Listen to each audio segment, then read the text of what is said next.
এই যে ছেলে উঠে পড়েছে, ছেলেকে বিস্কুট দিয়ে দিয়েছি, দুধ দিলাম না। এখন বাজে 7টা বাজতে 10 মিনিট বাকি। ওই গো, গুড মর্নিং বলো। চলো, আন্টি আসবে, বিস্কুটটা খেয়ে নাও, স্কুল যেতে হবে তো, তাড়াতাড়ি করে পড়া করে ভালো করে করবে। হ্যাঁ চলো, আজকে থেকে শুরু হলো।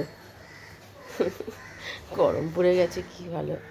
তো চলুন, ও পুরো পড়াশোনা করুক, ওর আন্টি আসবে, দেরি আছে আনতে আসতে। আমি একটু তাড়াতাড়ি তুলে দিলাম, মানে প্রথম দিন তো একটু অসুবিধা হয় উঠতে। তো চলুন পরে আসছি। জগন্নাথ দেব উঠে পড়েছে, দেখতেই পাচ্ছেন। আর এইদিকে সব পরিষ্কার হয়ে গেছে। নমস্কার, নতুন একটা ভিডিও নিয়ে চলে আসলাম। উঠে পড়েছি, ফ্রেশ হয়ে গেছি। ছেলে তো অনেকক্ষণ উঠেছে, গানটি একটু আগে ঢুকেছে, আন্টিটা একটু দেরি করে এসছে। সকালবেলা গানটি দেরি হচ্ছে, যেহেতু মানে অপারেশন হয়েছে আন্টির মা, মামার বাড়িতে রয়েছে, মামার বাড়িটা একটু দূরে, তো আসতে একটু দেরি হয়ে যাচ্ছে। আমার প্রবলেমটা হচ্ছে 9টার মধ্যে ছাড়তে হয়, তো এখন 8টার সময় ঢুকলে 1 ঘন্টা পড়াতে কী আর হয়। এখন দেখা যাক কী বলবো, এখন কিছু বলারও নেই, কারণ কি অসুবিধা এখন হচ্ছে। এখন দেখা যাক মামার বাড়ি থেকে যাওয়ার পরে কত দেরি করে সেটা তারপরে বলতে হবে। তো যাই হোক, এদিকে আমরা উঠে পড়েছি। আজকে যখন ছেলেকে তুলেছি তখনই আমি ব্রাশ করে নিয়েছি, সব কিছু করে নিয়েছি। এখন আর এমনি জাস্ট শুনেছিলাম, তারপরে উঠে পড়ে ফ্রেশ হয়ে গেছি। এখন এমনি মোটামুটি ফ্রেশই আছি আমি, তো তাড়াতাড়ি হয়ে গেছে সেই জন্য। তো আমার মাসি তো জানি না কখন আসবে, মাসি তো বলেছে তাড়াতাড়ি আসবে, তো এখন দেখা যাক কখন আসবে। এখন বলেও তো কি আমার ছেলের স্কুল আছে সেটাও বলে দিয়েছে, বললেও তো শোনে না। এখন দেখা যাক, বলেছে যে হ্যাঁ আমি তাড়াতাড়ি আসবো, এই হচ্ছে ব্যাপার। আর রান্নাবান্না বলতে গেলে তো এমনি কিছু নেই, শুধু রাত্রের একটা তরকারি করবো বা মাটির ঝড়ি রাত্রিবেলা বসিয়ে দেবো, কারণ আমার আজকে পড়ানো নিয়ে অসুবিধা কিছু হবে না। আর রুটিও আজকে ধরেছে তাড়াতাড়ি করে দিয়ে যাবে, অত অসুবিধাটা হবে না, সন্ধ্যেবেলা বসালেও হবে। তো এখন এই হচ্ছে ব্যাপার। আর সকালবেলা তো বিরিয়ানি খাবো, ছেলে ভাত আর তরকারি বের করে রেখে দিয়েছি সকালবেলাতেই, গরম করে দিয়ে দেবো। সেটা যখন স্নান করে আসবে তারপরে সেটা আপনাদের সাথে রয়েছে শেয়ার করবো। তো চলুন, আমি আবার পরে আসছি, চা করবো, চা খাবো, আমি পরে আসছি। গরম জল খেতে চলে এসেছি। ছেলের তো আন্টি চলে এসছে, আন্টি বলছে কলিং বেল নাকি অনেকবার বাজিয়েছে, বাজছে না, তাই আর একটু দেরি হয়েছে। আনলাম, তার নক করতে পারতো তো, তাহলে তোমরা শুনতে পেতাম। তো যাই হোক, কলিং বেলটা গন্ডগোল করছে, একে দেখাতে হবে। আর এদিকে জল বসিয়ে দিয়েছি, খাবার জল। তো চলুন পরে চা করতে বসিয়ে দিয়েছি আমার জন্য। আর এখানে দুধটা জাল দেবো, পরে দুধটা নিয়ে আসো, দুধ তো আমি দুধ নিয়ে দেবো, জালটা দেবো। চলুন আগে চাটা করি, 8:30 বাজে এখন। চলুন, চা পাতা দিয়ে দিয়েছি, ফুটে গেছে। আদা নেই, আদাটা আনতে হবে, দেখা যাক কবে আদা আসে, বলে তো দিয়েছি। তো চলুন আগে চাটা ফুটে ভালো করে, মাসি কখন আসবে খেয়েছিল, বলে দিয়েছি তাড়াতাড়ি করে আসতে, তো বলে তো আসে না। চলুন ফুটে যাবে। এই যে আমার চা হয়ে গেছে। তো চলুন দুধটা নিয়ে আসলে পরে জাল দেবো, পরে আসলে টিফিন বাড়তে চলে আসলাম। ছেলে তো আন্টির কাছে পড়ছে, ছেড়ে দেবে একটু পরে। তো এখানে স্ট্রবেরি এনেছিল আমার হাজব্যান্ডও, স্ট্রবেরি দিয়ে দিলাম 4টে, ও পছন্দ করে। আর একটা বিস্কুট দিয়েছি ওরিও, প্রত্যেক দিনের মতো। 2টো কেক ছোটো ছোটো দিয়ে দিয়েছি। তো জানি পুরোটা খাবে না, স্ট্রবেরি না হয় বিস্কুট কিছু ফেরত তো নিয়ে আসবেই, তবুও দিয়ে দিলাম, যদি খায়। ওর পছন্দের খাবার দিয়েছি, এখন দেখা যাক, ওর বন্ধুরা খেয়ে নেয় বলি না, তো সেই জন্য এই যে হয়ে গেছে। জল ও বোতল আজকে ছেলেই ভরে রেখে দিয়েছে, সকালবেলা যেহেতু তাড়াতাড়ি উঠেছে আমার কাজ কমিয়ে রেখেছে। ছেলের খাবার বেড়ে নিয়েছি গরম, আর ছেলে তৈরি হয়ে গেছে। ছেলের হাফ প্যান্টটা খুঁজে পাচ্ছি না এখন কোথায় আছে।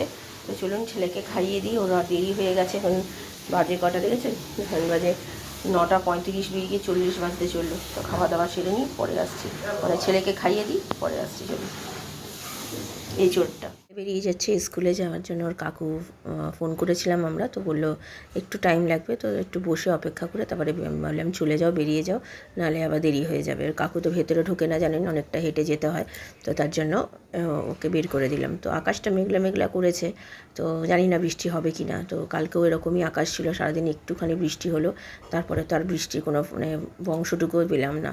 তো ঠিক আছে, চলুন এদিকে ও চলে যাক, এবার রান্নাঘরে যাব, টুকটাক কিছু কাজ আছে সেগুলো করব। মাসকাবারি বাজার করে রেখেছিল গতকালই, তো গতকাল আর করতে পারিনি, অনেকটা বেলা হয়ে গেছিলো বলে সব ঢালা হয়নি। তো এখন ছেলে চলে যাওয়ার পরে এসে এগুলোকে ঢেলে ফেললাম। ছেলের হরলিক্সটা, চিনিটা, আরও টুকটাক কিছু ছিল সেইগুলোকে সব আমার হাজব্যান্ডই তুলে রেখে দিয়েছে, আর গতকাল আমিও বাকি যেগুলো ছিল তুলে রেখে দিয়েছি। পাউরুটি দিয়ে গেছে, পাউরুটি খাবে। জলখাবার বানাতে চলে আসলাম। পাউরুটি দিয়ে গেছে বললাম না হাজব্যান্ড, তো সেটাকে একটু যেমন চাটুতে সেঁকে নিই সেরকম সেঁকে নিচ্ছি। ছেলেকে বলেছিলাম যে মাখন পাউরুটি নিয়ে যাবি, ও বললো যে না আমি এমনি নিয়ে যাব। তো বললেও ও নিয়ে যায় না। তো যাই হোক আমার খিদে পেয়েছে তাই করে ফেলছি। মাখন যেমন করে লাগিয়ে নিয়ে একটু নুন আর গোলমরিচ দিয়ে, আজকে আর পেঁয়াজ খেলাম না, মায়ের মতো করে খেলাম না, এমনিই খেলাম নর্মালি। তো চলুন পরে আসছি। ভাত বসিয়ে দিয়েছি, আর এদিকে একটা তরমুজ এনেছিল আমার হাজব্যান্ড, অর্ধেকটা এনেছে, তাও অনেকটা বড় তরমুজ ছিল। তো পরশুদিন অর্ধেক খেয়েছি, আজকে একটু খাচ্ছি অল্প, আর কালকের জন্য রেখে দিয়েছি খাবো। আমি তো একাই খাই, আমার হাজব্যান্ড ছেলে কেউ খায় না। তো চলুন এটা খাই, দারুণ মিষ্টি কিন্তু। তো পরে আসি। কাল যে প্ল্যান্টসগুলো নিয়ে আসা হয়েছিল আমার হাজব্যান্ড নিয়ে এসেছিল, ইনডোর প্ল্যান্টস, তো সেইগুলো তো সাজানো আপনাদের সাথে ভালোভাবে শেয়ার করা হয়নি, তাই আজকে একটু শেয়ার করে দিলাম। বেশ সুন্দর লাগছে দেখতে, বেশ যেমন আমরা চেয়েছিলাম সেরকমই হয়েছে। আর এটা ফুলটা দিয়ে কি গন্ধ সুন্দর। ঠাকুরের পুজো হয়ে গেছে, আমার হাজব্যান্ডের আজকে অনেকটাই দেরি হয়ে গেছে বেরোতে। তারপর পুজো করে খাওয়া দাওয়া সেরে বিরিয়ানিটা দিয়ে দিয়েছিলাম, খেয়ে দিয়ে এই জাস্ট বেরোলো। জামা কাপড়গুলো উল্টে পাল্টে দিলাম, আজ এগুলো শুকিয়েছে তুলে নিলাম। আজকে একটু মেঘলা মেঘলা বলে শুকাতে দেরি হচ্ছে, তারপরে আমি খাবো। খাবার বেরো নিয়েছি, গরম করে নিয়েছি বিরিয়ানি, একটু ভাত মিশিয়ে নিয়েছি। আমার তো হাজব্যান্ড বললাম আগেই খেয়ে দিয়ে বেরিয়ে গেছে। আর এখানে আমার ছেলেরটা এই মাত্র বের করলাম, ও তো বিকেলবেলা খাবে। এই যে ওর বিরিয়ানি, একটু ভাত মিশাবো ওরও, তো ওরও হয়ে যাবে। বিকেলবেলা তো বেশি খাবে না, অল্প খাবে, যেহেতু রাত্রিরে আবার খেতে হবে রুটি। তো চলুন খেয়ে নিই। এখন 2:15 বাজে, খাওয়া দাওয়া সেরে নিই, পরে আসছি। গুড ইভিনিং, এখন 3:10 বাজে, খাওয়া দাওয়া 2:30-এর মধ্যে আমার হয়ে গেছে। ভালোই খেয়েছি বিরিয়ানিটা। আর এখন বৃষ্টি পড়ছে টিপটিপ করে, জামা কাপড় মোটামুটি শুকিয়ে গেছে, একটা ভেজা আছে সেটা মিলে দিয়েছি। ভেজাটা তো আর কি করব, আর রোদ্দুর উঠলে বাইরেই রাখতাম, কিন্তু কি আর করা যাবে। বৃষ্টিটা বললাম না মেঘলা মেঘলা করছে কালকে থেকে, বলছে তো বৃষ্টি হবে নাকি জানি না। এখন ছেলেটা স্কুলে গেছে, যদিও ছাতা আছে তো অসুবিধা কিছু হবে না। তো এখন দেখা যায়, এমনিতেও এখন তো আর সেই 3:30 ছুটি হয় না, 4টেই ছুটি হয়। আমার এটা একটা নিশ্চিন্ত। এই বৃষ্টিকালে আমার এত চিন্তা হতো না, 3:30 আধ ঘন্টা বাইরে বসে থাকা, তারপরে ওর কাকু আসতো, তারপরে নিয়ে আসতো। এখন আর সেটার চিন্তাটা নেই। তো যাই হোক ঠিক আছে, চলুন এখন আপাতত একটু রেস্ট নেবো। আর বিকেলবেলা রান্না বলতে গেলে আমি একটু বাটি চচ্চড়ি করবো, ওই পটল দিয়ে আলু দিয়ে, যেমন বাটি চচ্চড়ি অনেক দিন আমার হাজব্যান্ড খাবে খাবে করছে। ছেলের জন্য করতেই পারি না, একদম ছেলেটা খেতে চায় না। রুটি তো করে দিয়ে যাবে, তাড়াতাড়ি বলেছে 4টেই আসবে। আর আমাদের কাজের মাসিও বলেছে ওই 5টার মধ্যে এসে কাজ করে দিয়ে চলে যাবে। তো ভালোই হবে, তাড়াতাড়ি করে সব কিছু হয়ে যাবে। তো চলুন এখন একটু রেস্ট নিই, পরে আবার ছেলে আসলে সামনে আসছে। স্কুল থেকে চলে এসছে, এসে পেপসিটা বার করে রেখে দিয়েছিলাম। এত গরম, যদিও গরম পেপসি, ঠান্ডা নয়, তো সেটা একটু খাচ্ছে। স্কুল কেমন হলে জিজ্ঞাসা করলাম, বলে হ্যাঁ মোটামুটি হয়েছে, খেলা হয়েছে আজকে। তো বিরিয়ানিটা গরম করে দিয়েছি, আর গরমটা দেখে ও হাতে ছ্যাঁকা খেয়েছে, যেই নিয়ে রেখে দিয়ে দৌড় মেরেছে। তো যাই হোক, গরম গরম না খেলে বিরিয়ানি খেতে ভালো লাগে না, তো তারপর একটু ঠান্ডা করে দিলাম। আমাদের কাজের মাসি কাজ করে দিয়ে চলে গেছে, রুটির মাসি রুটি জাস্ট করছে, আমি এখানে বসে সেই জন্য কোটাকুটিগুলো করছি। তো রুটির মাসি বলেছিল তাড়াতাড়ি আসবে, তো তাড়াতাড়ি আসেনি, দেরি করেই এসছে মোটামুটি। তো যাকে ভালোই হয়েছে, আমার ওইদিকে কোটাকুটি করছে, ছেলে সন্ধ্যে দিতে বসবে। তো আলুর যেমন করি চচ্চড়ি সেরকমই অনেক দিন পর করছি। আর ওইদিকে পটল দিয়ে করব, আমার হাজব্যান্ড পটল দিয়ে খুব পছন্দ করে। আমার ছেলে তো শুনেই একদম কান্নাকাটি শুরু করে দিয়েছে যে ও খাবে না, এই তরকারি ও দিয়ে রুটি খেতে একদম পছন্দ করে না। কিন্তু কিছু করার নেই, সবসময় তো আর মাছ মাংস ডিম ভালো লাগে না, না। তো দেখা যায় কালকে কিছু তো মাছ টাছ কিছু নেই, তো আমি তাই হাজব্যান্ডকে বলেছি একটুখানি ডিম নিয়ে আসতে, তাহলে কালকে ডিমের ঝোল করব দুবেলার জন্য। আর পাট পাতা আছে, পাট পাতার একটু ঝোল করব। তো আমি ভাবছি আবার ডিম না এনে, আমার ছেলে ডিমটা খুব একটা পছন্দ করে না, একটু মাংস আনতে বলবো, দেখি আনে কিনা। তো চলুন এখানে সব রকমের দিয়ে দিয়েছি মশলা, যেমন রোজকার মশলা হয়, দিয়ে বসিয়ে দিলাম। কাজগুলো সব সেরেই নিচ্ছি, তার ঘরে গেলে না আর ভালো লাগে না তখন, সেই জন্য 7টা বাজে জামা কাপড় ভিজিয়ে দিলাম। মাসির তো আজকে তো তাড়াতাড়ি সব হয়ে গেছে, যেহেতু ওরা করে চলে গেছে, 6টা 6:30টার মধ্যে সব কাজ হয়ে গেছে, ওদের করে দিয়ে চলে গেছে। তো তার জন্য ভাবলাম করে নিই, ছেলের সন্ধ্যে দেওয়াও হয়ে গেছে। ছেলে তার কিছু খাবে না, ছেলের আন্টি আসবে পড়তে বসবে। তো চলুন রান্নাঘরে চলে গেছি। রাত্রিরে আমাদের রুটিটা একটুখানি করবো বলে তেলেতে ভাজবো, মানে বাসি রুটি ছিল তো, এমনি রুটি খেতে ভালো লাগবে না, তাই একটুখানি ভেজে নিলাম। আমার হাজব্যান্ডকেও টাটকা রুটি দিয়েছি, আর একটা দিয়েছি বাসি রুটি, আর বাসিটা বেশিটা আমি খেয়েছি, ছেলেকে আর বাসি রুটি দিইনি। তো চলুন এদিকে সব করে নিয়েছি, এদিকে আমরা খাওয়া দাওয়া সারবো, খেয়ে নিয়ে তার শুয়ে পড়বো। সেই সকালবেলা উঠেছি, তারপর থেকে তো আর একদমই শোয়া হয়নি কারণ। তো চলুন এদিকে হয়ে গেছে করা, ছেলে আমার হাজব্যান্ডকে দিয়ে দিলাম, আর ছেলে আর আমি একসাথে নিলাম। ছেলেকে বললাম আলাদা খেতে, বললো না আমাকে খাইয়ে দাও, তো সেই জন্য ওকে খাইয়ে দিচ্ছি। সেই জন্য খাওয়া দাওয়া সেরে নিই।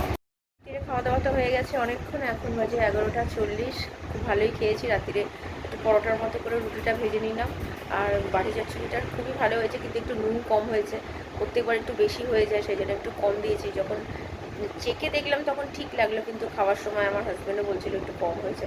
আর হ্যাঁ, সত্যিই কম হয়েছিল।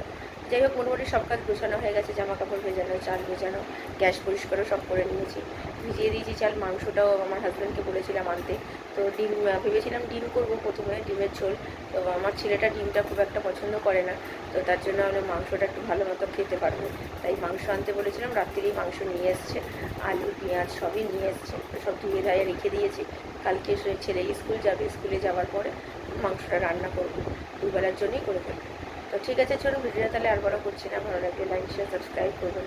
হয়তো নতুন একটা ভিডিও নিয়ে চলে আসবো। আপনার ভালো থাকবেন, সুস্থ থাকবেন। নমস্কার, চলুন কালকে দেখা হচ্ছে।